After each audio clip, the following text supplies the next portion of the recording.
What's up, guys? Auto Fanatic. So today we're going to be doing a Shelby GT350R drive and talk. I actually haven't done a video, a drive video on this car since May of 22. It's been so freaking long. The last video I did in this car was in August, where I said it's going to be my last oil change. But like I said, it's 55 degrees, a little warmer than usual for November. The car looks freaking fantastic. I actually detailed it before I brought it up to the car club. And you can see it, Kona blue on a sunny day, looks absolutely phenomenal. I just want to take the car for a little bit of a drive. I'm going to talk to you a little bit more about cars.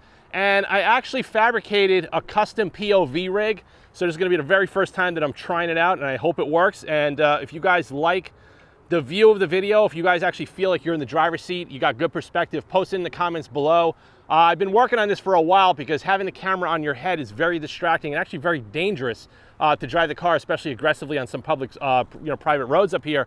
So like I said, I'm going to get the camera strapped in. We're going to get set up. We're going to go for a drive, and you guys are going to come along for the ride. So let's get started right now.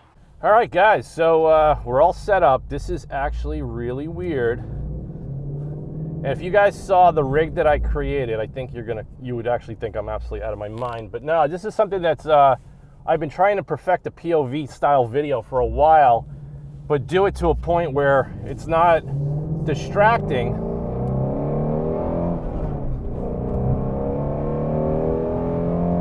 I'm telling you, one thing I want to reiterate, I'll talk about in this car, and I talk about it a lot in a lot of my content since I started this channel. There truly is no other car that can replace this car. There's a lot of good cars out there, a lot of performance cars from BMW, Porsche, AMG, Ferrari, whatever, but there's really no other car that could truly replace this car. So, I threw it out there like I'm trying to sell the car, but I don't know really what I want to do. Because a lot of the stuff that I'm looking at, I like, but I'm not like over the top in love with. One of the cars that I really, really like is the Porsche GT4. Okay, and I almost bought one in 2020 twice. The last one that I ordered, I canceled it and I got the 355 instead. A story about that on my website. But, I really like the GT4. That probably would be an ideal car. The only thing about the GT4 that has me a little torn is the styling. It just doesn't have that wide muscular arches that the 911 has, and even like the Shelby has. And that's just something that I'm really drawn to, is the wide hips and those rear arches. But the Cayman has more of a narrow body style, very similar to like an older like 964 or G-body Porsche. It still looks good. I think the car just needs a better set of wheels and some other little aftermarket mods, but I like that car. I like the 718 Spider. I also been looking at 5th gen Vipers. Just really, really hard to find a good one. I like the Aston Martin Vantage, but to be honest with you, if you're going to go in that category, you might as well just get the AMG GTR. It's just a far superior driving car in every single way possible. I've been looking at the GTRs too, but I kind of gave up because there's just not a lot of cars on the market right now that like kind of suit my needs. And like I said, for me to buy any kind of high performance car and it has like a little bit of mileage on it, the car's got to be perfect. It can't be beat up. It can't have 15,000 miles. It can't have stone chips all over the paint. It's just not going to happen. So unfortunately, a lot of the cars that you see on the market, they're like lease returns, and they're coming off lease and then they're going to highline auctions like Mannheim. And, they're just cars that aren't taken care of, So it's really hard. I'm going to turn the exhaust off because it's probably a little hard to hear me. It's really hard to find a good one. And I'm a perfectionist, and I'm not going to like wait, and buy a car and then kind of get it and have buyer's remorse. And, we don't want that. Wow, man, it's really sunny today. So I'm curious to see how this video is going to come out with the POV. But we're on some little back roads up north of where I live. Nice, beautiful day. But yeah, like I said, when I started this channel, the main thing I started it for was for fun and to engage and connect with like-minded enthusiasts that have these cars and have similar cars, and we can kind of share and contrast, driving experiences and car ownership and all of that. And that's kind of like what this video really, I wanted to do this video for, because I haven't done one in such a long time. But, You know, this car is so good, it's so special. Yeah, it doesn't have the fit and finish of a 911. It just doesn't have it, unfortunately. It's just a Ford. But the car itself, the driving experience, the sound, the grip, the braking, there's no other car, especially a modern car, that's as analog and connected as this car. And you could get this car for under 100 grand still. And that's the thing. So, you know, you could spend $300,000 on a Porsche 992 GT3 Touring, but is it really a $300,000 experience? I don't think so. I actually had the opportunity to drive one recently, very briefly. One of my other customers that I'm going to be working on one of his cars soon, he has one, and he told me I could probably do a video on his Touring soon before the weather turns. But, you know, car is awesome, but, you know, $300,000, you got to understand, like, what are you gaining out of that? Like, what is so different and what is so much better in the experience of a $300,000 Porsche GT3 Touring versus the GT350R? And to be honest with you, you know, the one thing that I'll say is it's going to be fit, finish, build quality, tech, interior quality, you know, all the bells and whistles that you just don't get in a Ford. But, you know, we're talking about, you know, over 2 times the price. So when I look at cars, I don't care what kind of car it is, I kind of try to weigh it in my head. Like, okay, if the car is double of what I currently own, is the driving experience going to be 50% greater? And a lot of the times it's really not. And I think a lot of us, you know, we regret selling cars, and we wish they, you know, didn't let them go. Like, a lot of people sold their Shelbys and they went into a BMW or they went into a Porsche, and you regret it. A lot of customers and people that I communicate with through the AutoFanatic channel, they went back out and they bought another 350R. So it's kind of like one of those cars that the fun factor doesn't really wear off on this car. Like, I haven't driven this car in 2 weeks, about 2 weeks. And just to get back in it today, it just feels awesome. It feels special. Every time you get in this car, you're like rewarded. You got the sound, you got the good shifter, you got good steering. You know, the ride quality is not the greatest in New York, so depending on where you're driving in, it can really beat you up.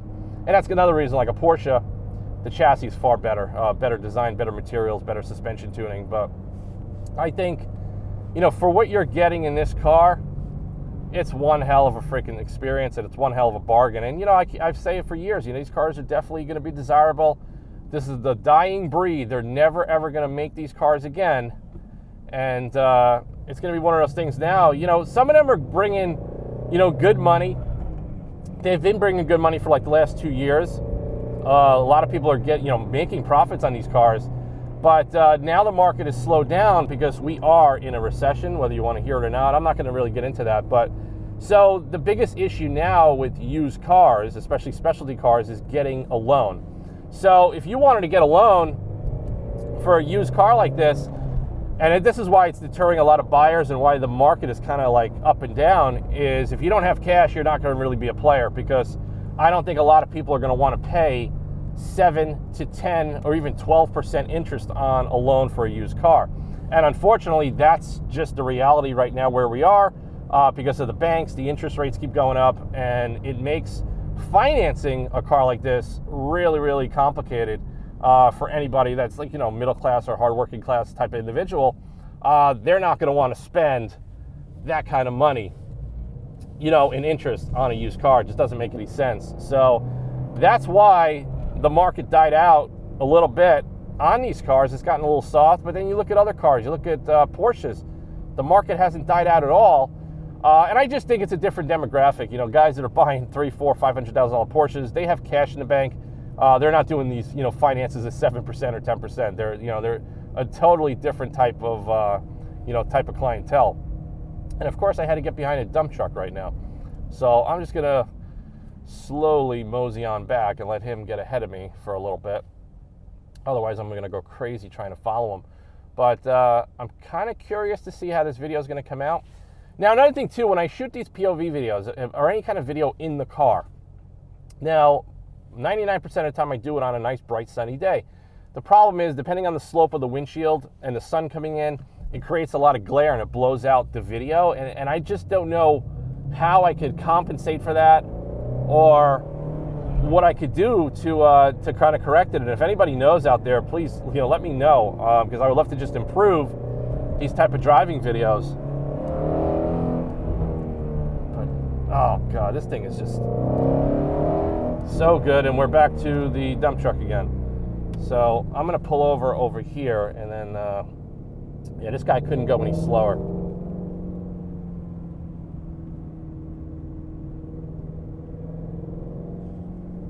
I feel like passing him, but you know what? If I do that on camera, then all you guys that are police of the roads are going to complain and say I should do better than that. Yeah, I get comments about how I don't stop for 30 seconds on stop signs, and I just can't believe it. Like, people take the time to actually make comments of such regarding a drive video.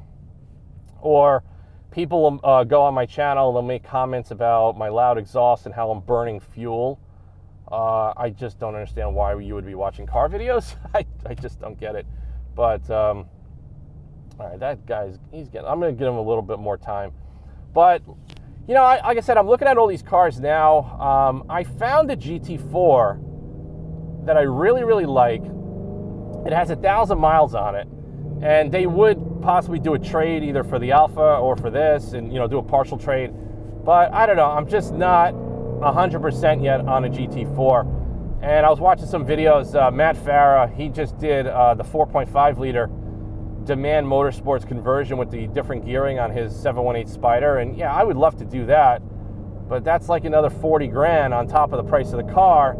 Now you're pushing almost 200 grand. And if I'm pushing 200 grand, I just want to get a better car. That's just the way I look at it. I don't want to be in a GT4. I want to be maybe a 458 Italia, Viper ACR, just, you know, more car. I just want to be in more car for the money. And the purpose of getting a GT4 would be like, all right, I have a really amazing performance car, and, you know, it's under 150 grand. So it's kind of competitive to a lot of other cars I'm looking at as well, because I want to kind of keep things in a certain price bracket, unless I get rid of multiple cars and I just get one, you know, amazing exotic car or something like that. But I really don't really need that. I don't need it for YouTube views, and I don't do the content on this channel to clickbait or views or any of that. I do it for fun. I do it to share and engage with a lot of you guys. So I'm not going to buy a car just for views. I never did that, and that's not the reason why I started the channel in the first place. But yeah, the thing is, you know, there's not a lot of options. Also, the BMW M2 CS, I like that car a lot. But I just don't know if I see myself in that car. I don't know. I mean, they're going for like 120, 130, and when I look at those numbers, I just think the GT4 is a far superior handling car, better sounding car, better built car. It's definitely gonna have probably just as good a resale value, maybe a little bit better. I don't know. It's a tough call, but I'm gonna loop this around because that dump truck really irritated me.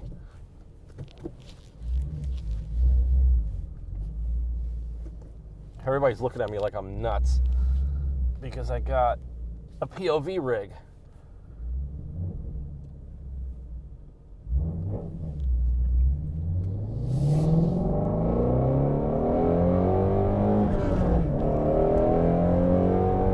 I tell you, every time I get in this car to drive it, I hear more resonance and rattles.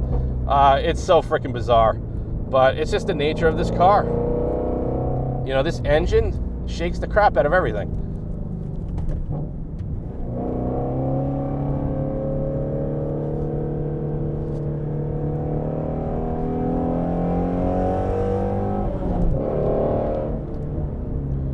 Oh man.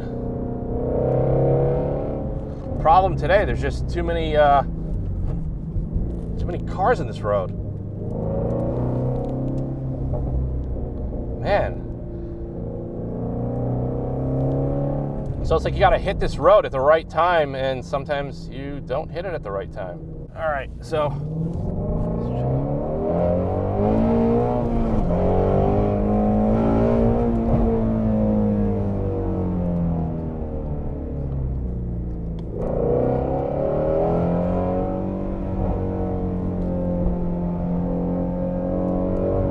oh my God, this car is so goddamn good.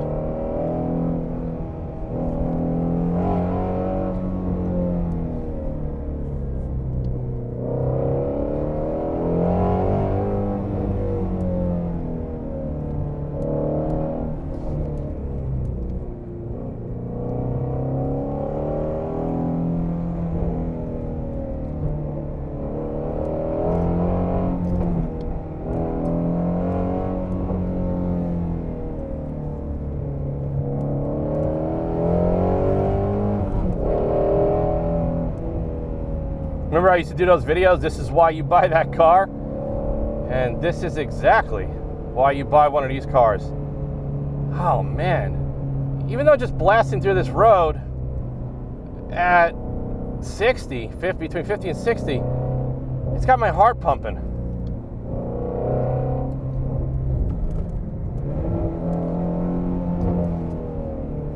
Oh, really sharp corner.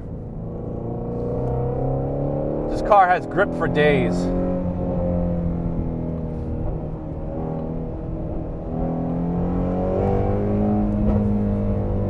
You know what? Then after I go through a couple of blasts or spend an hour doing this, I say to myself, am I out of my fucking mind to want to sell this car? Really, literally.